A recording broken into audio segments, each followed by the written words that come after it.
Timothy పత్రిక, మొదటి Timothy పత్రిక 6వ అధ్యాయము 7వ వచనమా, 6వ అధ్యాయం 8వ వచనం.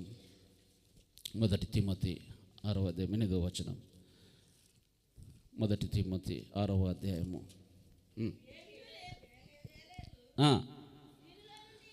మనం ఈ లోకములోనికి ఏమి లేకుంటే 6 నుంచి కూడా చదుదాం. సంతుష్టి సహితమైన దైవభక్తి గొప్ప లాభ సాధనమై ఉన్నది.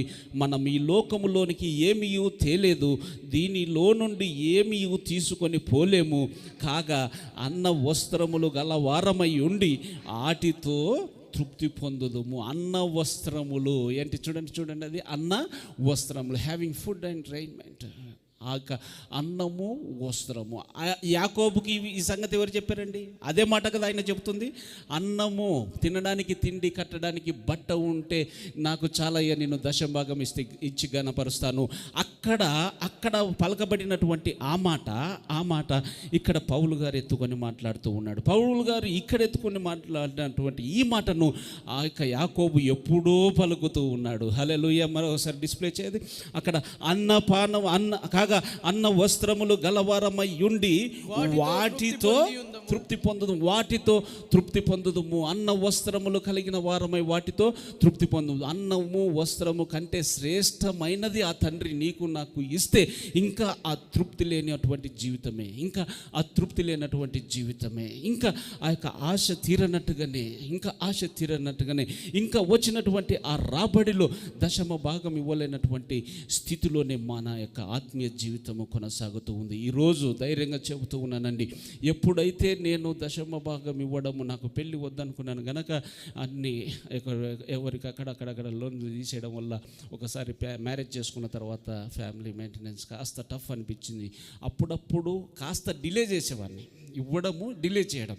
ఆ యొక్క మందిరానికి వచ్చినటువంటి ఆ శాలరీలో ఫస్ట్ విత్డ్రాల్, అప్పుడు ఏటీఎం ఎక్కువ కదా, ఇంకా ఈ ట్రాన్సాక్షన్స్ లేవు కదా, ఫస్ట్ విత్డ్రాల్ చేసి ఆ అమౌంట్ అలా పక్కకి పెట్టి మిగతాది అలా చూసుకున్నాను. ఎప్పుడైతే నేను ఈ 15th కల్లా అడ్జస్ట్ చేసుకొని క్రెడిట్ కార్డ్ బిల్ కట్టేసుకొని ఈ ఫైన్ లేకుండా చూసుకొని చేసుకుందామని కాస్త డిలే చేశాను అనుకోండి, ధైర్యంగా చెబుతున్నాను ఇక్కడ, కాస్త డిలే చేశాను అనుకోండి, అప్పుడు జరిగేది ఏంటి తెలుసా అండి?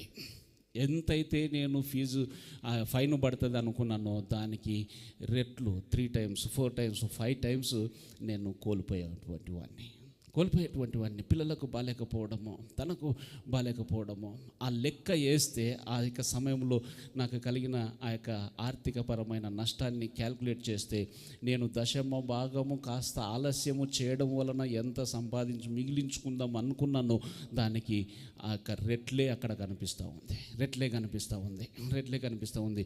అప్పుడప్పుడు అలాగా చేసుకుంటూ వచ్చి ఎన్నోసార్లు దెబ్బతిని తీర్మానం చేసుకొని, ఒకవేళ అడ్జస్ట్మెంట్ కావాలంటే ఫ్రెండ్స్తోనైనా చేసుకుంటాను, కానీ ఇంకా ఈ పని చేయను నాయన. నువ్వు గమనించు, నీ జీవితంలో ఒకసారి నువ్వు బ్యాక్గ్రౌండ్కి వెళ్ళు. ఆయన ప్రణాళికలో ఉంటే కనుక ఆయన చిత్తంలో ఉంటే కనుక, ఆయనను నీవు నిజమైన దేవుడుగా అంగీకరించి ఉంటే కనుక, నీవు కలిగేటువంటి నష్టము, నీవు పొందుతున్నటువంటి నష్టము నీవు దశమ భాగం ఇవ్వకపోవడం వలనే. ఇది కఠినమైన మాట అయినప్పటికీ ఇది లేఖన సత్యము. హల్లెలూయా. నీవు ఒకసారి పరిశీలన చేసుకోండి. 10,000 జీతం అనుకుందాం. 10,000 జీతంలో ఇవ్వవలసిన దశమ భాగం ఎంత అవుతుందండి? ఎంత 1,000 రూపాయలు. 1,000 రూపాయలు అనుకోండి, మన రూపీస్ కింద మాట్లాడు.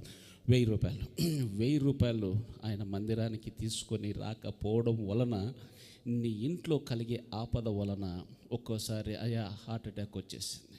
ఎంత కడుతున్నావు? 2 లక్షలు 3 లక్షలు. 2 లక్షలు 3 లక్షలు. నెలకు 1,000 రూపాయలు అయితే సంవత్సరానికి ఎంత అవుతుంది? 12,000. 10 సంవత్సరాలకి ఎంత అవుతుంది? 1,20,000.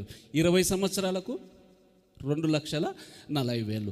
ఒక్కసారి హార్ట్ అటాక్ వచ్చే, లేకపోతే ఏదైనా జబ్బు వచ్చి హాస్పిటల్కి వెళ్తే నువ్వు ఎన్ని లక్షలు పే చేస్తున్నావు?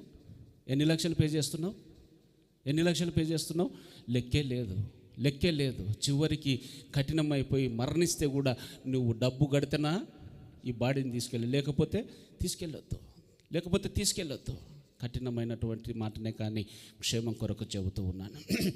నీవు ఒక్కసారి కూర్చొని ఈ రాత్రి కూర్చొని నీకు కలిగే ప్రతి నష్టం వెనక నీవు దేవునికి ఇవ్వకపోవడం వలనే నువ్వు నష్టపోయావు.